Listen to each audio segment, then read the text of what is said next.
అరే లేని ఊరు ఉంటది, కరెంట్ లేని ఊరు ఉంటది, నీళ్లు కూడా లేని ఊరు ఉంటది. కానీ గుడి లేని ఊరిని ఎక్కడన్నా చూశారా?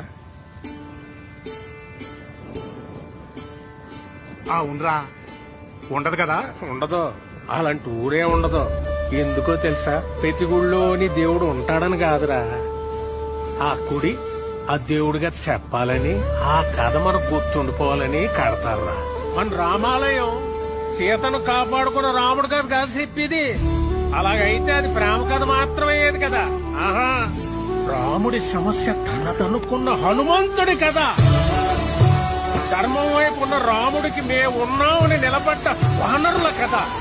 అధర్మంపై గెలవడానికి యుద్ధం చేసిన సైన్యం కథ అది. అందుకే రామాయణం లోక కళ్యాణం కోసం జరిగిందంటారు.